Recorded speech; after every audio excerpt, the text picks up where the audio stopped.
Vegan tiramisu. This is a thing I've been missing ever since we went vegan. Let's make it right now.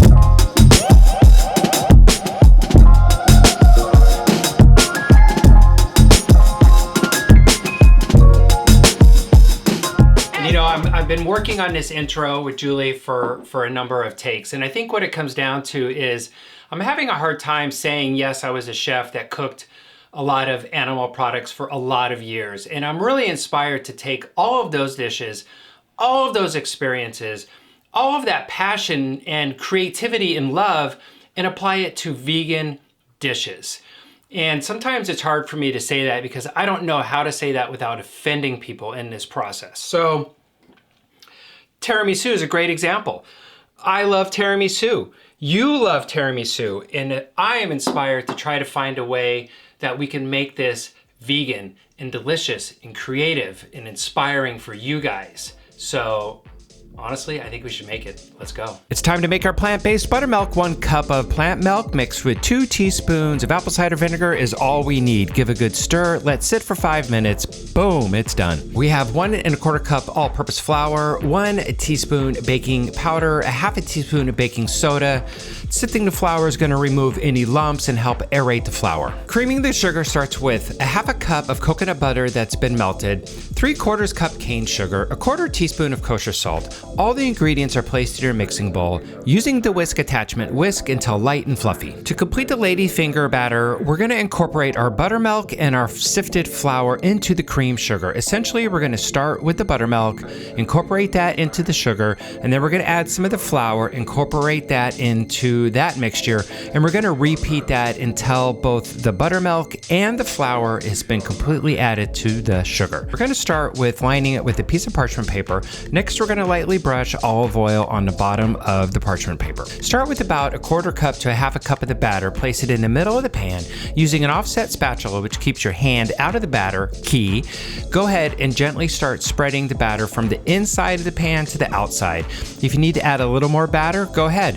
We're looking for about 1/4 inch thickness. This next move is making sure everybody in the kitchen is awake. You take your pan, lift it up, drop it straight down on the table. What this does is it smooths the batter out, and it also releases some of the air bubbles that are in the batter.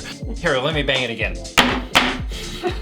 Place the ladyfingers in the oven. The oven is set at 350 degrees. We're going to cook the ladyfingers for 20 minutes. Halfway through the 10-minute mark, rotate the pans. We're cooking the ladyfingers until they are golden brown delicious along the edges. When they're done, pull them out, let them cool. It's time to make our soaking syrup. In the large metal bowl, we have 1 1/2 cups fresh brewed coffee. Next, we're going to add 1/3 cup maple syrup, and then we're going to mix in 1/3 cup of Kahlua. The soaking syrup is really going to bring a lot of moisture to our tiramisu. It's going to bring a huge bump in flavor. It really adds that special little X factor to the tiramisu, and yeah, it's delicious. The first step in making our vegan mascarpone filling is we need to take 1 fresh vanilla bean. Using the tip of our knife, we're going to cut the bean in half, and then we're going to scrape all of the seeds out. We're going to place the seeds in a pot with 1 1/2 cups almond milk. We're going to bring the pot to just about a simmer, and then we're going to turn it off the heat and allow all that vanilla flavor to infuse into the milk. Making the mascarpone cream itself is pretty straightforward. We're going to place 3 1/2 cups of soaked cashews in our high-speed blender. We're going to add 1/4 teaspoon of kosher salt, 2/3 cup of maple syrup. Woo, we got to have the balance of the salty and the sweet. Go ahead and push it on high, puree until super smooth. I don't know, we always talk about this. Is it really smooth? Is it velvety smooth? I don't know, man. It's just gotta be smooth. Take your mascarpone, we're gonna divide it into 2 bowls. I know this looks like a lot because Julie and I actually made like a triple batch because we made a mascarpone for a bunch of friends. Add 1 tablespoon of vanilla extract to your vanilla mascarpone. Start incorporating the vanilla extract. What we're looking for is to get a feel for the consistency of the mascarpone. We want it to be on the thicker side. So if it feels like it's too thick, you could add a little bit of plant milk to it, but it's better to err on the side of it being too thick so it sets up nicely in the fridge. Now it's time to flavor the coffee mascarpone. We have 1 tablespoon of Kahlua, 3/4 cup of fresh brewed espresso. Mix those 2 into the mascarpone cream. Once again, checking for the viscosity, making sure it's on the thicker side. Place the vanilla mascarpone, the coffee mascarpone in the refrigerator, allowing them to set up.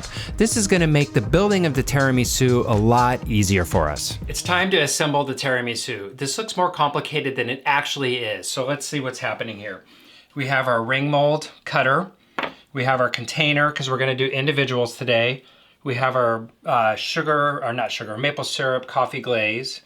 We have our cake, our coffee and vanilla filling. So I've already cut one out because I wanted to make sure everything was good. So you push down, and the key here is you just give it a little twist.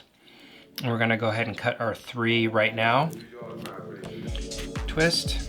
Step 1 in building our tiramisu is we're going to take a spoonful of the vanilla mascarpone cream, placing it on the bottom of our container.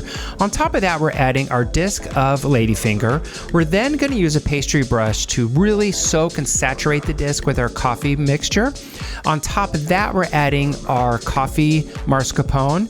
And then we're going to use our sifter to gently sift the cocoa powder on top of the entire surface area of the mascarpone cream. So I just want you to know this was in the freezer 10 minutes at the most, and it really set up just absolutely perfect. Using your pastry brush, take the time to soak the Ladyfinger thoroughly and getting as much of the coffee syrup into the Ladyfinger as possible. Essentially, we're gonna repeat the process again. We're gonna put the Ladyfinger coffee flavored mascarpone, and we're gonna dust it with the cocoa powder again. And yes, I'll wipe this up when we're all done. Okay, off to the freezer.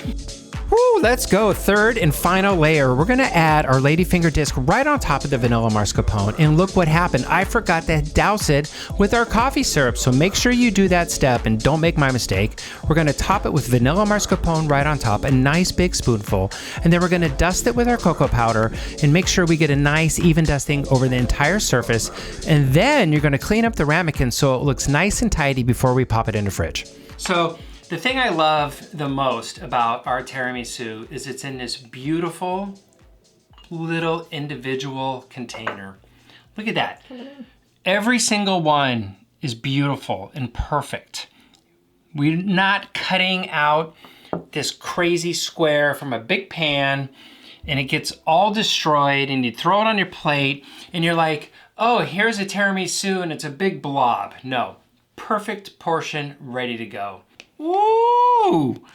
Get that out of here! Oh, look at that. That is so freaking sexy. Oh, you get the coffee, the vanilla. It's so good. You know what I love? It's not too sweet. It's just sweet enough. There's enough coffee. There's the Kahlua, which is actually really nice in there. There's the vanilla bean. It's creamy. There's texture from our Ladyfinger style cake in the middle. It's absolutely delicious, and I think you guys should make it. I think you should hit that like button, and I think you should tell me how your tiramisu turned out, and we will see you next Saturday. Thank you.